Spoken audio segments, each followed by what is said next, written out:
Assalamualaikum warahmatullahi wabarakatuh. Perkenalkan, nama saya Nelda Afrita dengan NIM C1C019065. Baik, pada kesempatan kali ini saya akan membahas tentang penyusunan anggaran konvensional dengan mata kuliah penganggaran Bapak dosen pengampu Bapak Wirmi Eka Putra, SEMSI. Yang pertama, pengertian anggaran konvensional. Sistem anggaran konvensional adalah suatu cara menyusun anggaran yang tidak didasarkan atas pemikiran dan analisa rangkaian kegiatan yang harus dilakukan untuk mencapai tujuan yang telah ditentukan. Penyusunannya lebih didasarkan pada kebutuhan untuk belanja atau pengeluaran. Terdapat dua tipe utama dalam pendekatan ini. Yang pertama, cara penyusunan anggaran yang didasarkan atas pendekatan inkrementalis. Yang kedua, struktur dan susunan anggaran yang bersifat line item.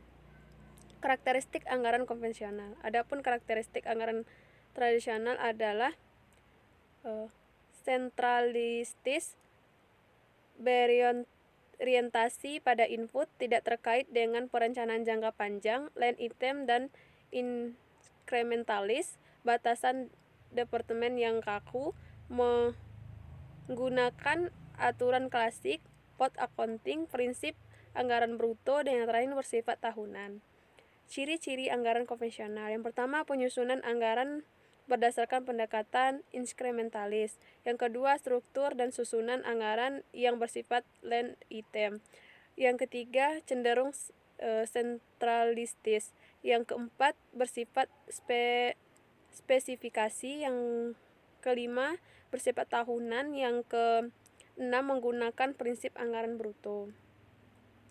Kelemahan anggaran konvensional. Yang pertama, dari berbagai sudut pandang, metode penganggaran konvensional memiliki beberapa kelemahan, antara lain hubungan yang tidak memadai, terputus antara anggaran tahunan dengan rencana pembangunan jangka panjang. Pendekatan inkremental menyebabkan sejumlah besar pengeluaran tidak pernah diteliti secara menyeluruh dan efektivitasnya lebih berorientasi pada input dan output. Sekat-sekat antara departemen yang kaku membuat tujuan nasional secara keseluruhan sulit dicapai.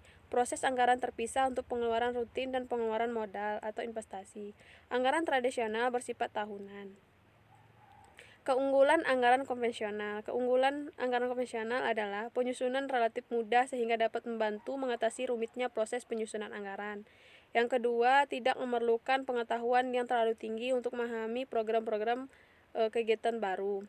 Yang terakhir, dengan menggunakan cara penyusunan ini, maka wilayah perselisihan menjadi sempit sehingga dapat mengurangi kemungkinan terjadi konflik antara unit-unit yang berkepentingan terhadap anggaran.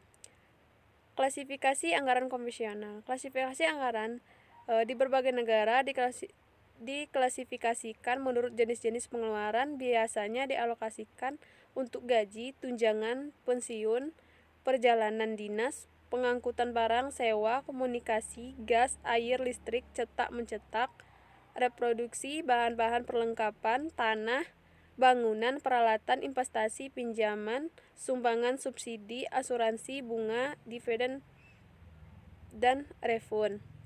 Klarifikasi seperti ini mencerminkan struktur anggaran yang mengarah pada masukan atau apa-apa yang akan dibeli dan tidak menyajikan informasi tentang apa-apa yang dilakukan pemerintahan tentang apa yang dicapai atas uang yang akan dibelanjakan. Permasalahan anggaran konvensional. Permasalahan utama anggaran tradisional adalah terkait dengan tidak adanya perhatian terhadap konsep value for money. Konsep ekonomi efisiensi dan efektivitas seringkali tidak dijadikan pertimbangan dalam menyusun anggaran konvensional.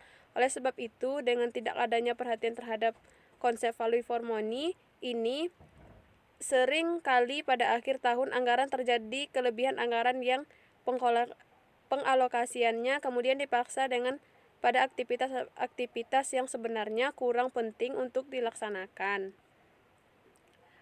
Sekian penjelasan dari saya tentang penyusunan anggaran konvensional.